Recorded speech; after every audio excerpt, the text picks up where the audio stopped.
Good morning, everyone. I welcome you all to this webinar. It's a pleasure to see you all. Today we have Dr. Sajit Vera Parambal, who is here to present a webinar on geospatial thinking, an introduction to GIS and its applications. Dr. Sajit is currently working as an assistant professor at Amrita Vishwa Vidyapeetham. He did his master's in meteorology from CUSAT Kerala and completed his PhD from UMKC, Kansas City, USA.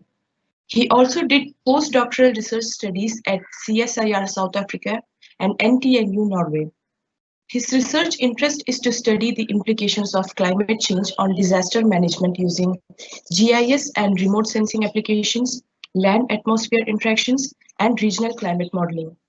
We also have Professor Seduraman Rao. He works as an associate professor at Amrita WNA. Now, I would like to invite Professor Sedu to address the participants, and if you have any questions, do post them in the Q&A section. It will be answered towards the end.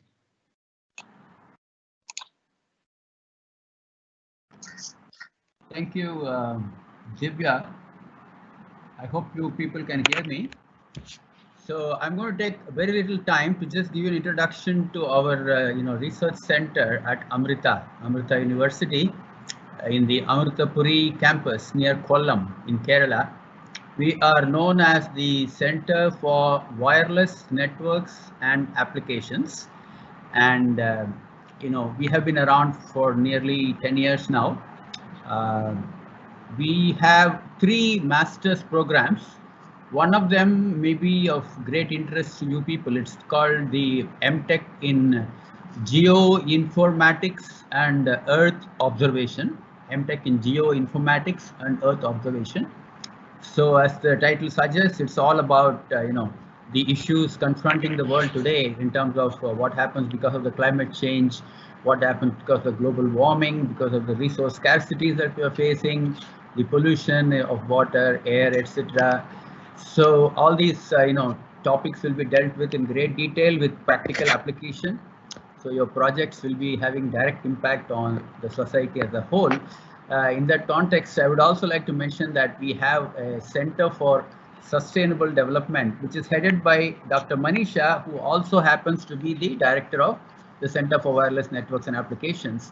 So those who are planning to pursue their PhD after their MTech, we have what is known as an integrated MTech and PhD program, wherein some of your coursework and research work that you do in your MTech program can actually be leveraged for your PhD program. So you have an opportunity to pursue your PhD in some sustainable development topic, which is of great relevance, as you guys know. And there are also attractive scholarships with this program. So if anyone is interested, you can get in touch with us. We can provide you with more information. So that's about our MTech program in geoinformatics and Earth observation, with an opportunity to convert that into a integrated PhD program as well. In addition, we have 2 other MTech programs. One is in wireless networks and applications, and the other one is in biomedical instrumentation and signal processing. Wireless networks and applications and biomedical instrumentation and signal processing. So if you or any of your friends are interested in pursuing these MTech programs, do get in touch with us. Now coming back to our MTech program in geoinformatics and Earth observation, one thing I would like to mention is that the research opportunities are so diverse and so they provide you with the opportunity to have international exposure. So basically, the collaborative research that we conduct are with multiple international bodies. I'll just mention a few of them. So, in the context of this program, you will get to work with the researchers and faculty at these different organizations as well. So BGS, the British Geological Survey, is one of them. We have a joint project going on with them. National Research Council of Italy. So all these I'm mentioning, we have collaborative projects with them which have been funded by government agencies in India and the respective agencies in their countries, and the projects are joint projects.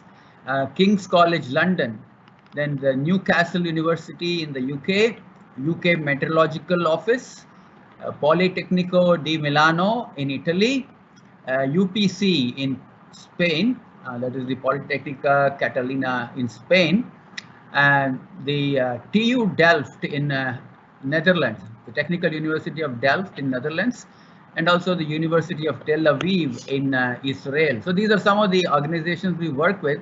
Of course, we also partner with some of the IITs in India and some of the education institutions, both in Kerala as well as other parts of India as well. So, you know, you very well get to work with international faculty being your co-guides, especially, you know, when you take up your PhD, your co-guide will definitely be at least one international faculty along with a local guide from Amrita. I'll give you a brief idea of the projects, just a couple of them so that you get an idea. So we have been working on, you know, landslide monitoring and forecasting of landslides, continuous monitoring and forecasting for nearly 10 years now. So 10 years ago, we set up an actual deployment here in Kerala, in Munnar, and that wireless sensor network has been collecting data using a whole, you know, bunch of sensors, and we have issued several warnings before the monsoons to help people to relocate, you know, just when there is the possibility of landslides. And lately, about 2-3 years ago, we have installed a bigger system in Sikkim, in Chandmari near Gangtok in Sikkim. We have installed a bigger, you know, similar system for landslide monitoring. Again, that's a landslide prone area, just like Munnar. So that's one project. And then we also have a project on flood management. So we work on a lot of aspects of flood management, you know, the whole how to not only you know, raise the awareness, how to do the mapping, you know, what they call the basically, you know, what is the level of the extent of possibility of flooding in different areas. I'm not a civil engineer, so I'm not getting the right terms, but that's okay. And then there is also a lot of computer science. There is also a lot of artificial intelligence involved in all these things, crowdsourcing. One other project I would mention, or maybe a couple quickly. One is what we call the Ocean Net. So this is actually a network to provide internet connectivity to the marine fishermen. Now, the interest of this project for us, you know, for people like you who are attending this seminar, is that this same network can be used for things like coastal weather monitoring, mesoscale oceanography. So these are projects, you know, being planned and developed. So these are future projects for our organization based on this Ocean Net that we have today. It has been deployed again in this Kollam area where our university campus is. We also do a lot of work on water. I won't go into the details: water management, water distribution, water filtration, etc. Again, as you know, water is a scarce, you know, commodity, getting scarcer by the day. So in terms of our faculty, again, we have a, you know, star-studded faculty team, I would say. The retired Director General of the Geological Survey of India is on our faculty team, Dr. Vadhavan. We also have faculty from NEC UK. We have faculty from Qualcomm USA. And the faculty over here are also having a lot of international experience. As you just heard, you know, Dr. Sajid, who's going to be, you know, talking to you shortly. He has done his, you know, education in Norway, South Africa, USA, etc. I spent a whole lot of time in the US, and we have many such faculty here from UK and so on.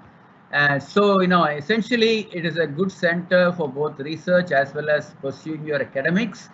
So with that said, of course, if you have questions, you can post them and we will answer them subsequently. I would now like to hand over the stage to Dr. Sajid to get started with the webinar. And again, I welcome you all to the webinar, and I hope you enjoy this session. Oh, before I forget, there have been a few other webinars we have held which are available on the website again. You know, Dr. Vadhavan gave a webinar, and there was one jointly with Dr. You know, Sebastian from Berkeley and Dr. Manisha recently. And then now we have this happening today. So all these are also available on our website, I believe. So feel free to, you know, get in touch with us if you're interested in taking a look at those as well. So with that, I'll hand over to Dr. Sajid. Sajid, please take over. Thank you. Thank you, Sid sir, and thank you, Divya and Sai, for a nice introduction. And yeah, this WNA, lots of things are going on. So good morning, everyone, and welcome to this webinar series. So I am Sajid Vera Parambu, currently working as an assistant professor here at Amrita Vishwavidyapeetham. So here today we will be discussing about GIS in this webinar. Maybe I will share the screen now.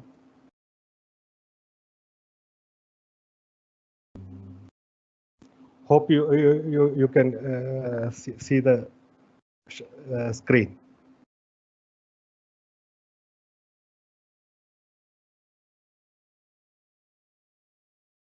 Okay, may I continue? So we will be discussing about GIS, and GIS is Geographical Information System. In some context, we can also say Geographical Information Science, because so much science is behind this system. This system is predominantly a software which comprises almost all the geographical and cartographic techniques. It's incorporated into the system. So this talk is actually a very basic introduction to GIS that will contain the topic of spatial thinking. And spatial thinking is not a new subject. We all think spatially.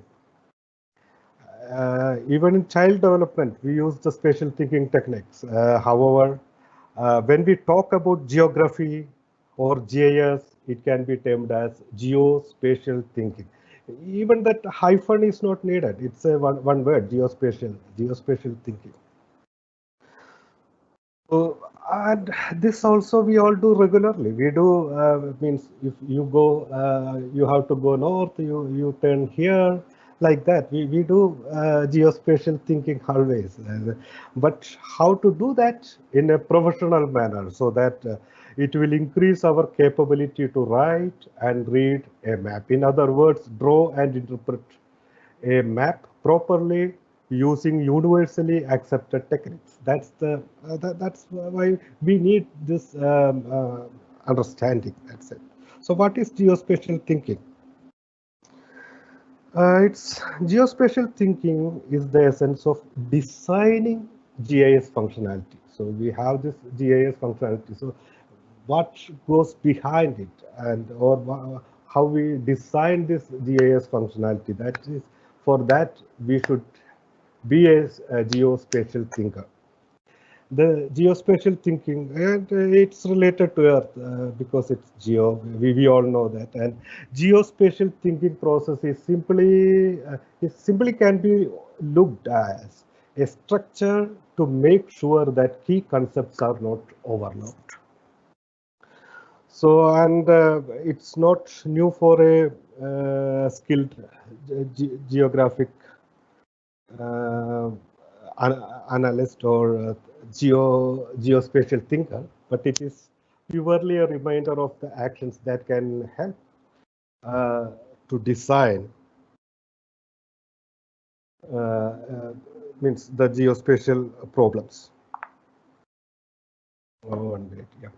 So before coming to the basics, which we are going to discuss today, we will discuss why we need it. So means it's not the spatial data is not only maps of roads or places or states, no, but it can also be variables. For example, spatial distribution of rainfall or elevation or temperature or population. All this data is going into the GIS. We can analyze it. You can see this figure. So it's little. The figure is representing a rather complex process which can be achieved in GIS.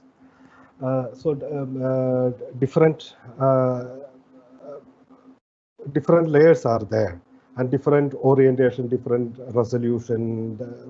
It can be many data. For example, you want to locate places where you can start a farm or a rescue operation if landslide happens. So those type of things, you need many layers of data like soil, that geology data, or transportation availability, or rescue homes and population, rainfall data. All means we have to model.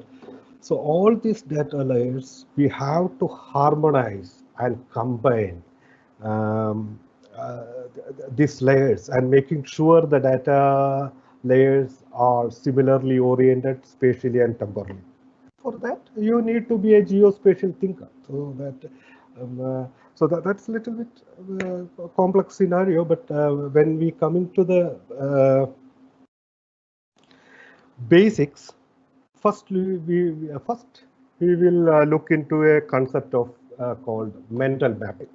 So, as I said, we already know how to write or read a map. When we think about a building or a city or even a special food, some restaurants is a special food, our thoughts will be accompanied by a mental map of that premise, isn't it? So if you have a if you have a paper and pencil near you, you can start drawing a map, a mental map of your campus. Now, actually, you can do it now. That comes to your mind. The main office building will be there. The different schools will be there. The canteen. um the sports ground, library, girls and boys hostels, all these things will be there. So you have to keep in mind that the main purpose of map is to communicate to a larger community. You, yeah, you have to improve always for that. So when you draw the map, you could also, maybe before drawing this, means while you are drawing, maybe we can listen to a story. It's not a story, actually happened. When I was in Norway, I have to go to a friend's house for a get together. A 15 minutes if I take a bus. But I thought I will walk through the inner roads, its natural beauty, enjoying the natural beauty of Trondheim. And in the Google Map, I searched, and there is a way, 1 hour walk. And it was very thrilling. I mean, I was thrilled. And light snowfall was there, but it was not bad. And I started walking. I am little bit overconfident about my geographical skills. It was going good. Then I missed one or two turns. The Google Map confused, and it started instructing me turn southeast, turn northwest, etc. instead of turn right or left. And uh, it was overcast, snow became heavy, and no sense of direction. Ultimately, I reached the top of a cliff, and I understood. That means I know that his house is in the other side, the foothills, but I cannot walk. Maybe I have to jump. I didn't jump, and I came back. So the direction is it's very important in geospatial things. Whatever we do. And coming back to the mental mapping. So this is a map of the university. Actually, I will start from here and walk and turn here. And either side of the house means the road, there are buildings. But the problem is, it's my point of view. Means I am starting from here, and I am walking through this road, main road, and because of that, it is oriented westward, because the road goes westward. So usually it is not the case. You know this. This is the a usual map, and the north will be the top of the map, and south will be the bottom. And sorry. So you know this north-south oriented is longitudes, and east-west oriented lines are latitudes. So that's the thing. So the same map. This is the same map, but I oriented that north. So the main road is now here. So it's little bit. I think it's a little maybe.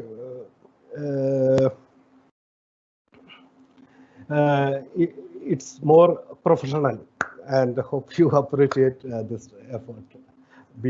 So So the direction, means what I have to say is the direction is a basic concept of geospatial analysis. We need to have that sense of direction if you are doing GIS or anything geospatial analysis. Many other problems also can arise, like distance. Means in the map you will see, oh, it's very near, but you have to walk 1.5 kilometers or 2 kilometers. So the distance also is a fundamental concept. And scale is also very important. For example, the canteen is here, this 8, and some of the students may be spending more time inside the canteen than inside a classroom. So they will draw that big and bold sometimes. And then what happens is all the other things you have to upscale accordingly, and you will miss many details. So that's another thing about mapping. So uh,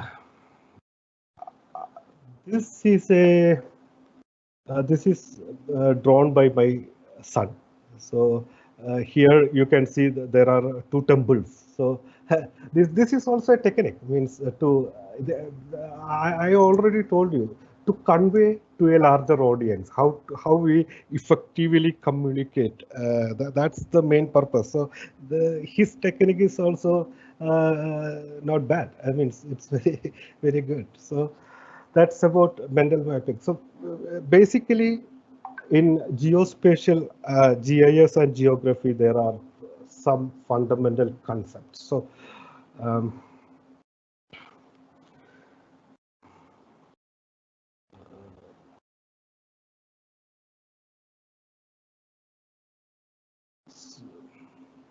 one minute, yeah. So there are some fundamental concepts of geography and cartography that you should be thorough in order to become an expert in geospatial analysis and interpretation. We are not going into a full talk on that, but some of the basic concepts we can help with a little more detail. So what are the components of cartography, or the concepts in the basic concepts in GIS, which we should know? So one is location, and another is distance, and direction and scale we already discussed a little bit. And another thing is map projections. So the it's a Earth is a curved surface. It's a 3D surface, and we are mapping that 3D into a two-dimensional paper or a computer screen, and that process is map projection, and it's very a key thing in GIS. You have to. We will come to that later. So location. We will see means think about location. So it's very simple. This star is in x-axis 7 and y-axis 4, and 7 4 you know, okay, this is the location. And but in geography and GIS, it's instead of x-axis y-axis, it is latitude and longitude. Means longitude in the x-axis and latitude in the y-axis. So that's the thing. So all other concepts are same. So okay. Sorry for that, but it will sometimes it will happen. So this is a position 81.319 degree east. That is longitude, and 31.0675 degree north. That is latitude.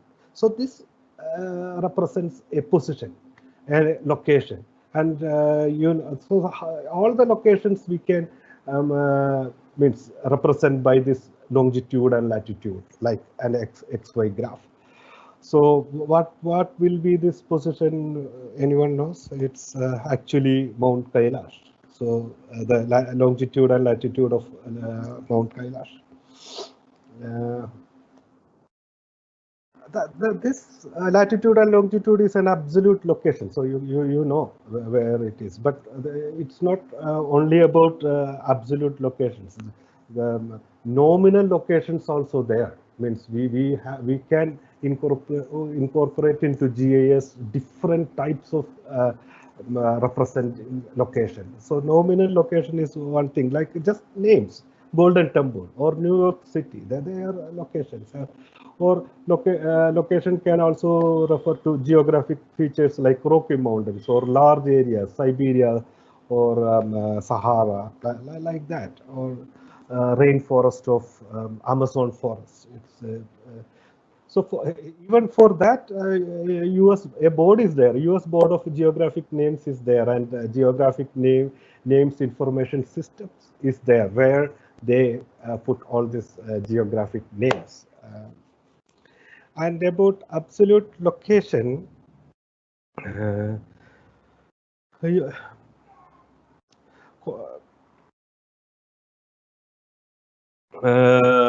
absolute locations contrasting this nominal locations, that some type of reference system to define positions on Earth's surface is needed.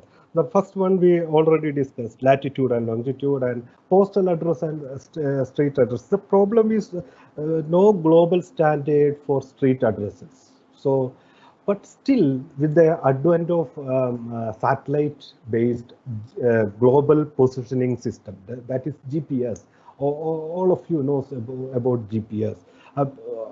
With that, we can easily actually create or see the latitude and determine the latitude and longitude of a particular street address, zip codes, place names, and all other things. So it's a process called geocoding. So all these things are embedded into or incorporated into the GIS. And location can also be defined in relative terms. Relative location refers to defining and describing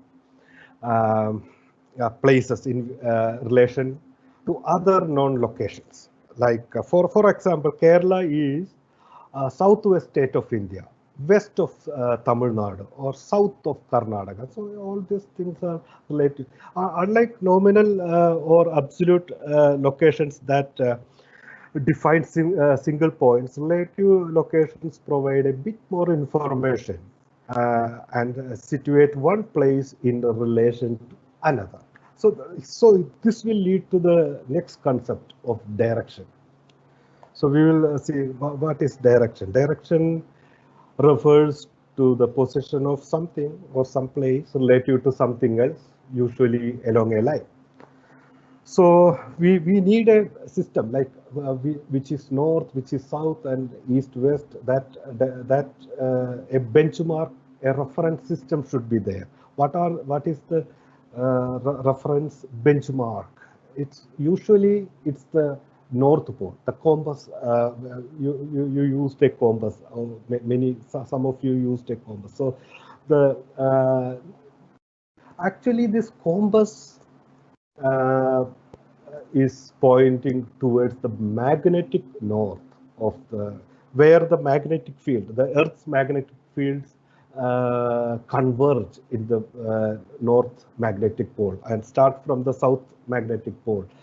It is different than the true north or geographical north, which is our imaginary axis is there. The imaginary axis where it intersects the surface of Earth is the true north, and another is grid north is there. It's not the concept is not different. It's a little bit variations are there because of different map projections and all. So that maybe we can see the magnetic north, true north, and grid north. So this difference is there. So magnetic north actually varies every year. It will change. Like here you can see from 1900 to 2025 how it varies. This magnetic north. And to 2025, the prediction is also there. So the direction, and I already told a story how the direction is really critical. So how we have to incorporate that into this GIS system.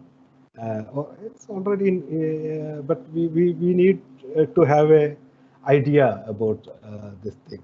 So the next one is distance, and distance also so okay, the see here the distance between x1 y1 this point and x2 y2 is very simple.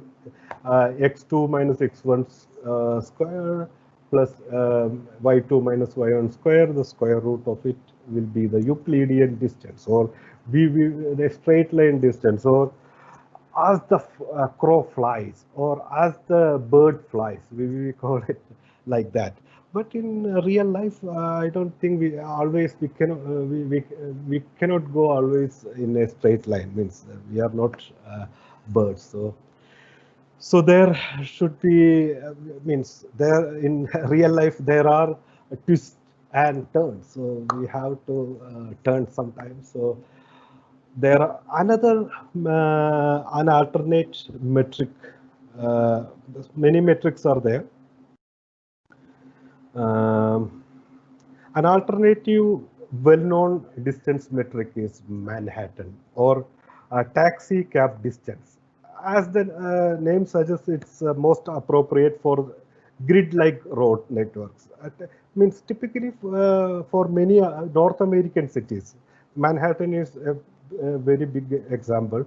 Um, it is characterized by rectangular city block pattern. So Manhattan metric measures distance between points along a rectangular path with right angle turns. But that also in many cases, right angle turns may not be possible. It's not only road network, any other network also we can use this same metric. So curvilinear metric is there. So usually this absolute distance, Manhattan and curvilinear, all this combined, we have to use all together. Means all of this is needed while we are means measuring a distance. But not only that. So um the another very important, very interesting, and very useful metric is cost effective distance. What is that? It's just the most cost effective route between a source and a destination. And what is cost actually? Cost doesn't always means money, but other things also. The units of cost can vary, and like your preference. Sometimes you don't want to go in some road because your teacher is residing there, so something like that. So your preference, it's you can use that as a cost. And energy expended, for example, if it is a hilly terrain, this it will be a short route, but you have to spend many more energy units. So that's a cost. We have to minimize. If you want to minimize that you can do. And time, of course, and money, of course, and risk. Some routes are very everything is okay, but risks are there.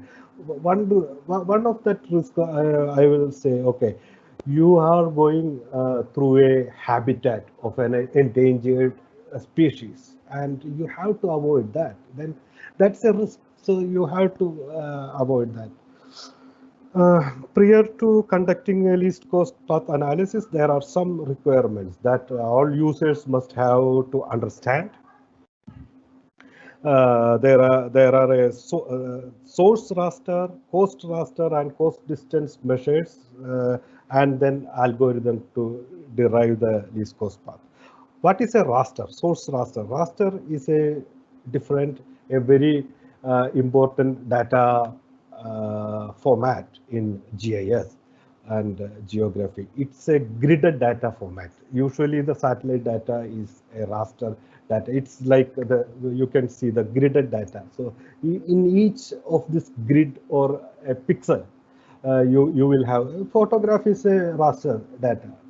You will have one digital number or something like that. Some parameter will be there. So, and where we apply this cost effect distance, I think you already might have an idea. A route to ski area. I told you that it's a hilly means to ski you have to go to the uphill. So how to make a route or a route to a managed forest plantation. You manage it's a plantation, so you have to. It's a commercial thing. You have to get the logs from that forest to a road or something.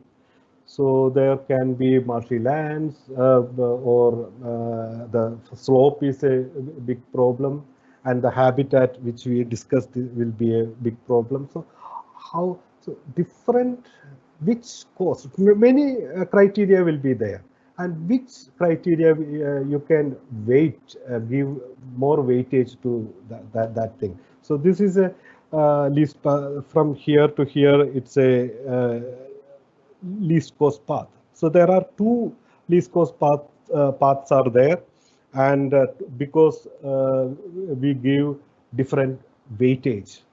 So that's about distance. And now scale. Scale is also very important. So this is a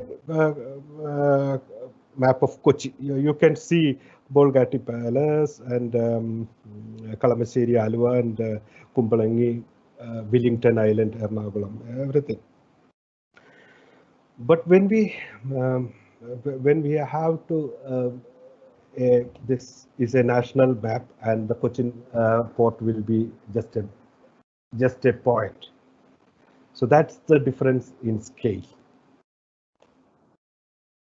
To be most useful, a map must show locations and distance accurately on a sheet of paper of convenient size. Simply defined, scale is a relationship between distance on the map and the distance on the ground. Means 1 by 10,000 or 1 is to 10,000 represent 1 inch in the map is 10,000 inches in the real ground, or 1 centimeter in the map is 10,000 centimeters in the ground, or 1 is to 63,360. So it's the same thing. So an interesting fact about scale is large is small. The larger the number, the smaller the scale. So it's very confusing actually, but it's easy to understand. For example, you have to draw a map of 10 miles long by 10 miles wide. And if it is drawn in a 1 is to 63,360, then it would be a 8 feet square map. So how to make it convenient or real means to make the map more convenient size, either a scale used or the amount of area included must be reduced. So so we have to reduce the scale means. So a smaller scale. Smaller scale means 1 is to 3 lakhs instead of 63,000. 3 lakhs 16,800. Then it will be around a 2 feet square. So that's the concept of scale. In the small scale map, that is the 1 is to 3 lakhs map, there is less room. Therefore, everything must be drawn smaller and some landmarks must be left out altogether. On the other hand, the larger scale map, that is 1 is to 63,000, permits more details, but it is also covers much less ground. So that's the concept of scale.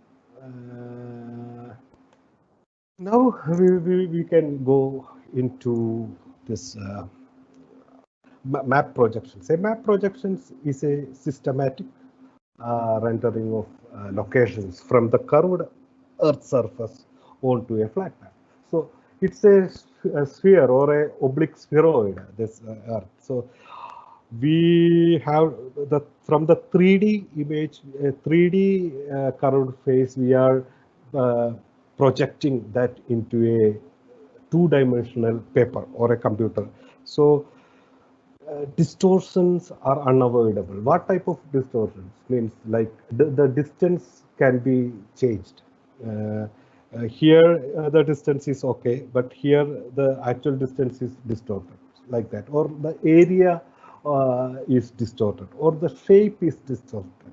So we should know which our preference, so that there are so many different map projections are there. Some will preserve area, some will preserve shape, so or distance. So that's the thing. Means here you can see a paper, our map paper is folded around this Earth, and we map it and we straighten the paper, and it's not we don't do actually that literally. I don't think so, but a very very meticulous mathematical equations are behind this map projections, and that's we are not going to, into the details today anyway. This the Greenland. I used to think, actually, I used to think it is bigger than Africa, because in the maps it's so big, and this is Greenland. This is Scandinavia, and it's even lesser than the half of Greenland. I used to think it's very big. Actually, it's not. You can see this Greenland and the Scandinavia. It's all, not always not the same, but almost the same. So that's the so many different types of map projections are there. The conical projections. So the paper we a ice cream or a peanut a cone or an ice cream cone, and the Earth is inside that, and we map it. So what we will get is a conical projection, and the cylindrical projection is similar. And there is a transverse cylindrical projection is there. You can see the difference. It's one is vertical and another is horizontal. And also planar projection or azimuthal projection.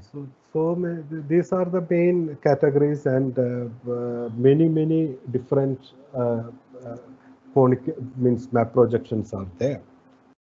Actually, for different areas, like some different states, different nations, there are different types of map projections they use. So then it will that area will be really real. So map projections, there is no perfect projections, but only convenient map projections are there. So you have to. So these are the main fundamental properties we are going to discuss actually. So these fundamental properties on all other like map projections or other geospatial analysis is actually incorporated into this GIS. So that's a very good thing.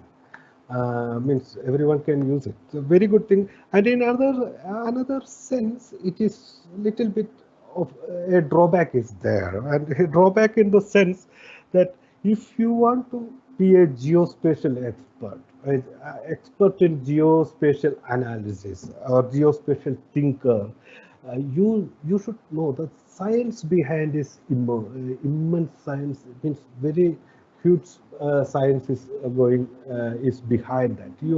The fundamental concepts, all these things you should know thoroughly to become a geospatial thinker. But actually, it's a good thing, because a medical from other fields, like a medical doctor, if he want to do this a COVID spread analysis, he can use this GIS with very means little help from the from a expert. So he can do that, or a business person, he can use this GIS. That's a good. That actually revolutionized the world. I should say that, and it also the way we think, the spatial thinking is actually revolutionized by the GIS. That's why uh, its application is very large. Many like you can see almost anything that has a geographical spatial reference that we will use this GIS, like site selection, resource inventories, network analysis, spatial management, topographic analysis, engineering design, demographic analysis, you name it. So all this analysis is there. The concerned person can use this analysis. And in which fields we are using GIS mainly, or geospatial analysis. GIS is just a tool, but so that's why I'm so earth science. So you know that anyway, earth science scientists should use, means usually use this GIS. And disaster management we use here in Amrita, and urban planning and smart city we use here. Projects are there, and climate change, sustainable community study. If you want to study sustainable community, sustainable environment, we can use this thing. No, not only this geo-related things, but all other like telecom sector, medical sector, agriculture sector, insurance sector, traffic, advertisement, education, everything you can use GIS, and it has a very people use it actually, and so and now maybe we will discuss one or two examples of geospatial analysis. How means a geospatial, why this geospatial thinking is necessary, why we are saying that in some geospatial, so we will go to some of the geospatial analysis examples. Before that, I have to mention, okay, remote sensing data. I think remote sensing data means the satellite can take the pictures, real pictures of Earth. That's the main thing. But it's not the only thing. Different what you call parameters like precipitation, temperature, sea surface temperature, soil moisture, elevation, all this many more variables we will get from satellite remote sensing, and we depend on GIS and geospatial analysis. And as I said, GIS is just a software. It's a tool, and this geospatial analysis can be done in many ways, and we will see an example of that maybe. I think it's only, yeah, we have time a little bit. So one of the example, I did it in Norway, is a climate change impact of Norwegian forest. So Norwegian forest actually, most of the Norwegian forests are managed forests, means it's like a plantation. People, it's for commercial purpose they are doing it. So, and there are many species of means many species of forests are there. One is spruce. Spruce is the Christmas tree. You know that. And pine trees and deciduous. So a large area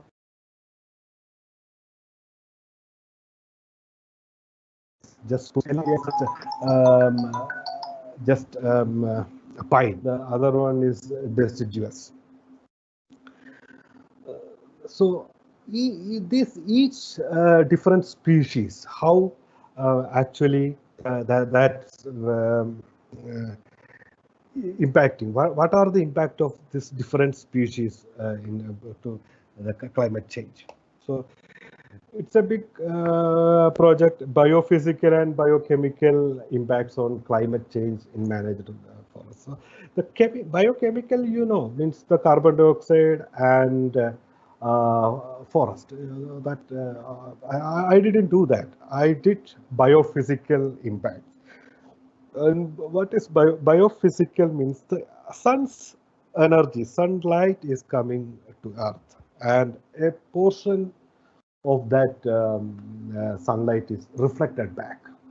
Means after coming to Earth, from the Earth's surface, it is reflecting back, and that percentage of which is reflected is called albedo.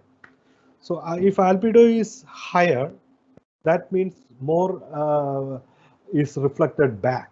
So less energy here, and it is a cooling effect in the global warming concept. It's a cooling effect, and if it is a if more energy is retained here and less albedo, less reflected, that means it's a warming effect. So a white surface or like snow or a lighter surface reflects more, and a darker surface reflects less. The albedo will be less.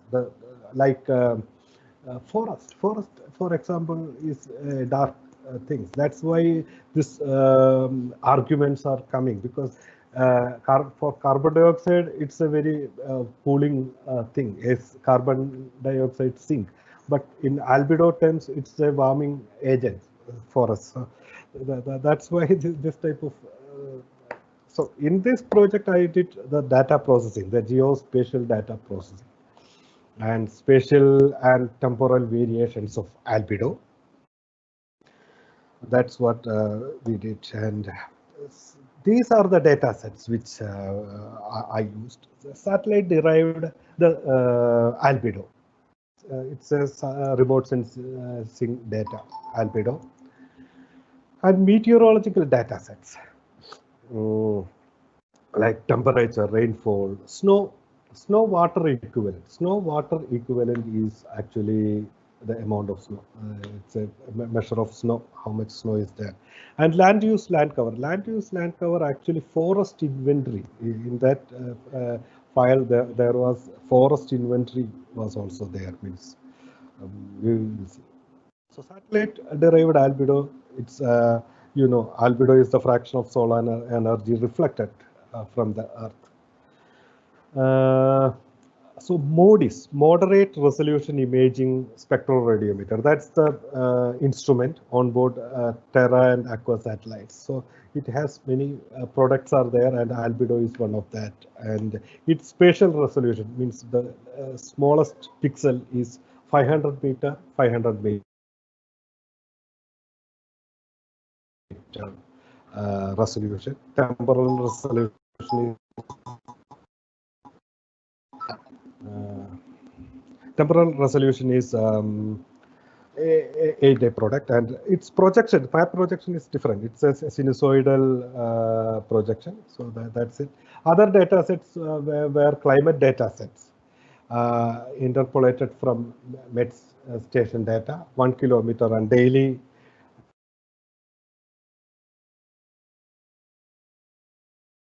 data.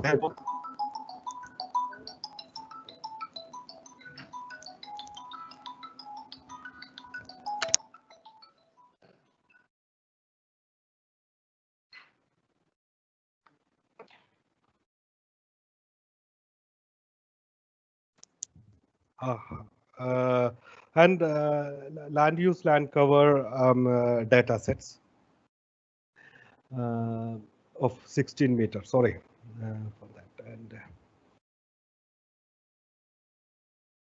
so okay. So what are the challenges I used is the climate grid is 1 kilometer by 1 kilometer grid, and it's latitude longitude grid.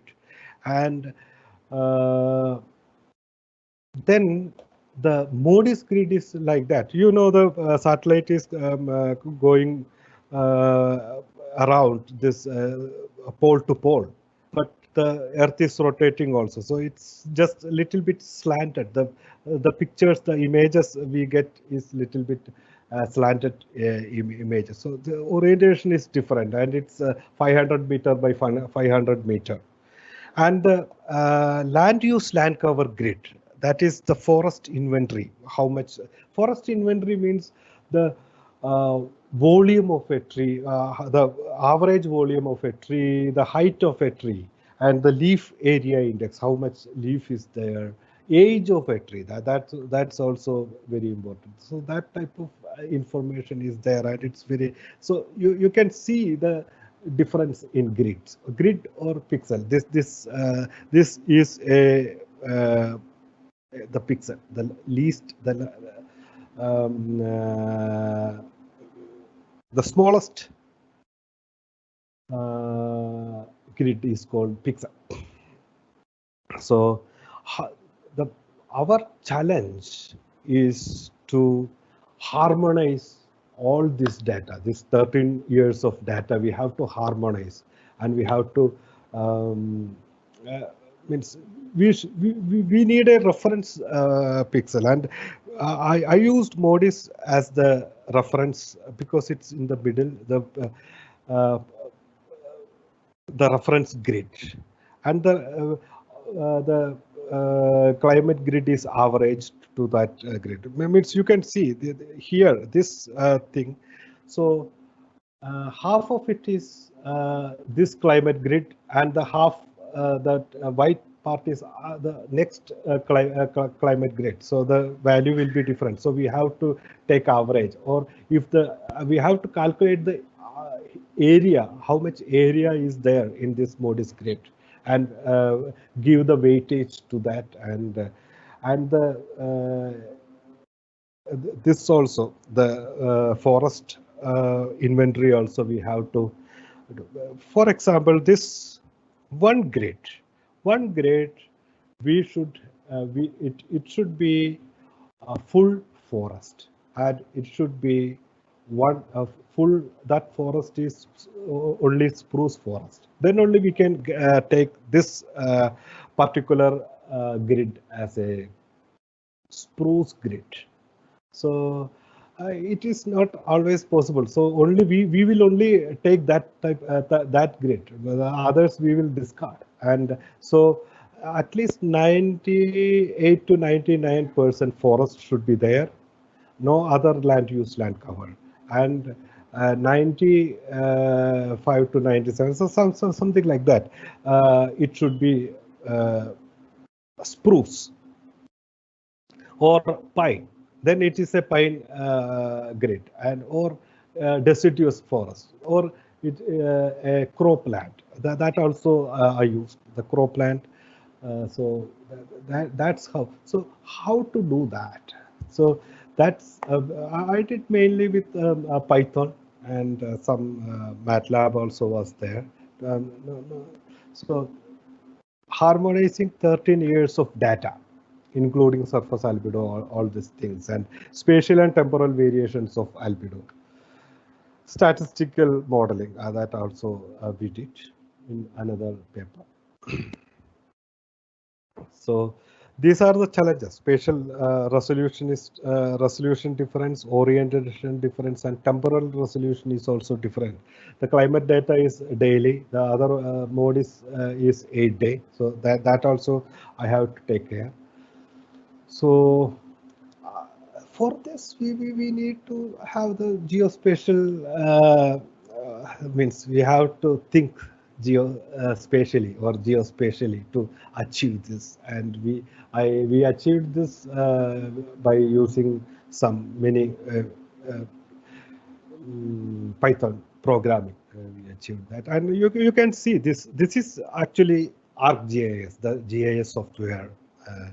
So the south north central coast. This is Norway, and the cropland. This is cropland. Cropland. You can see the deciduous only in the northern tail. The deciduous trees are there mainly, usually. That means more abundantly. And this is spruce, and this is pine. And then that's the data, what you call data processing, data pre-processing, you can say. And then the analysis part is this, and I am not going into the details of that. And maybe you can see this is this blue is spruce, and the cropland is so that's the difference. The day of year, the January 1st to December 31st. So how it varies. This both albedo over a cropland and albedo over spruce grids, how it varies. Those analysis we did. So not only GIS, geospatial analysis needs geospatial thinking. So how to, it's like that. And maybe one more example, a little more simple and only used GIS, the ArcGIS software for this. The influence of vegetation on PBL dynamics. PBL is called planetary boundary layer, means from the Earth's surface 1 kilometer, that surface, that atmosphere, where all this convection, all these things happening in that PBL layer, up to 1 kilometer. So my means I was the different crops. If we a large area, if we change the crops, each crop has its own phenological stages.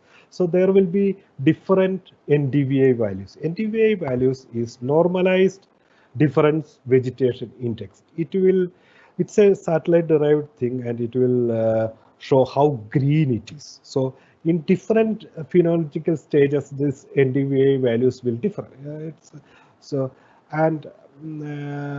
Then the evapotranspiration, transpiration is actually the evaporation through or from the leaves. That's transpiration. So both together evapotranspiration. So if more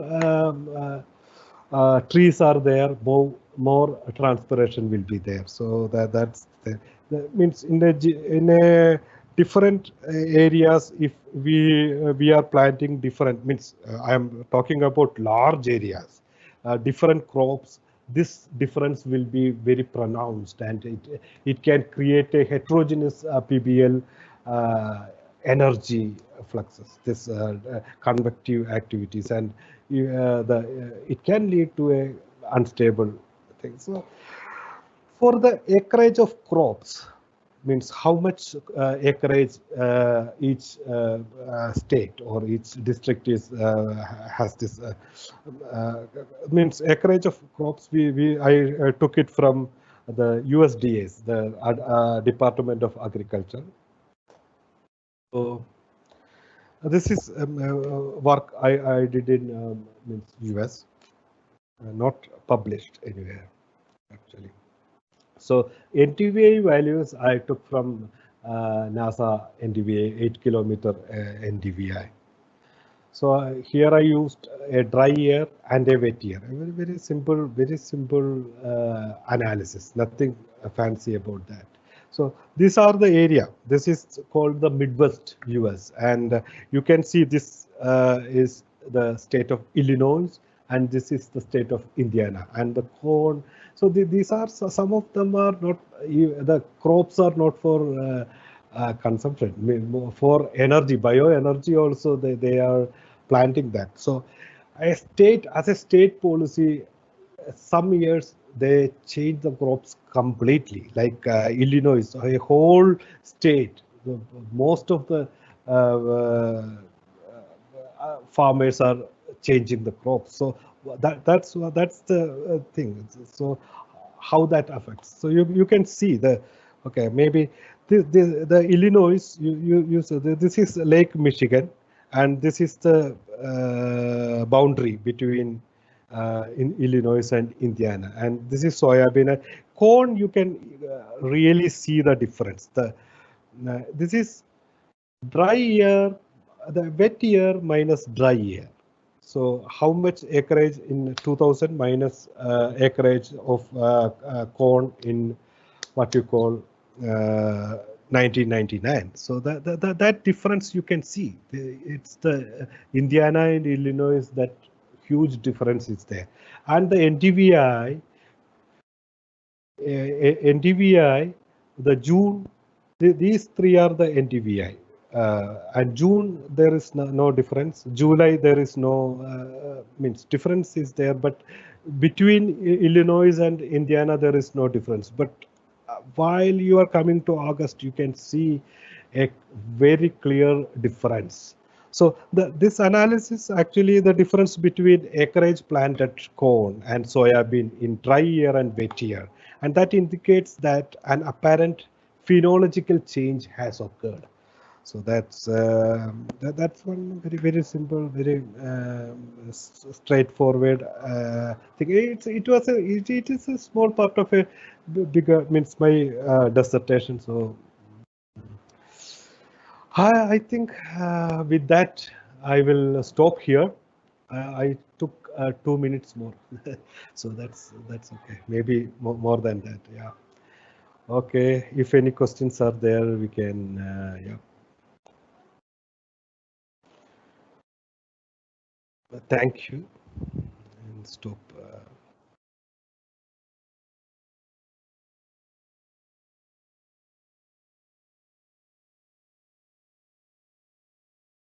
Hello.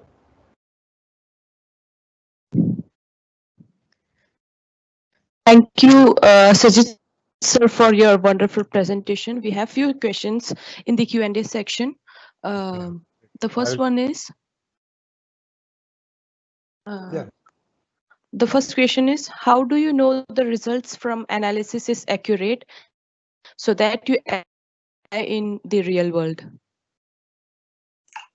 Well, please repeat that question. So the question is, Accurate?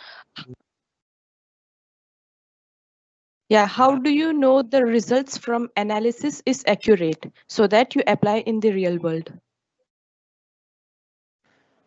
Yeah, means the accuracy. It depends on what analysis you are doing. For example, if you are doing a, means from the satellite picture, the image, you can do a supervised or supervised classification using GIS. Means, okay, this area is an urban land, this area is agriculture land, or this is water. Means all these routines are there in GIS, and we can easily do a supervised classification. So in that case, if you want to, you have to do an accuracy assessment. It's a part of that routine, and actually you have to go to the field and take the measurements, or at least 50 to 60 points with GPS. Okay, this is water, this is agriculture land, this is forest or pine forest, and then come back and you do the accuracy assessment. And if the accuracy is, or the root mean square error is not good, then you have to do it again with the new things. So that's the accuracy assessment for land use, land cover change, or that type of analysis. And in other analysis, there will be different sets of accuracy measures, which means you have to know the science behind it thorough. Then you know, okay, this is not right, so you have to change that thing. And it's meticulously coded and incorporated into the GIS system. And yeah, I hope little bit we can discuss it later if sometime. Any Thank you. Thank you, Sajid sir. Since we don't have any more questions, we can wind up this session. And thank you, Sedu sir, and all other organizers who helped us in conducting this webinar. We will be sharing a link for feedback, and the participation certificates will be emailed to you in the address that you provide in the feedback form. And more such events will be coming up in the future. So follow us on Instagram, Facebook, YouTube, Twitter, and LinkedIn. And also, we are launching a new web technical series named Quarantine Tech Talk. These are short videos to demystify the complex technologies. It will be streamed on our YouTube channel. So don't forget to subscribe to our channel. And also, the feedback form, it will be active for 15 minutes. So please don't forget to fill the feedback forms. You'll be getting your certificates through that only. Thank you, everyone.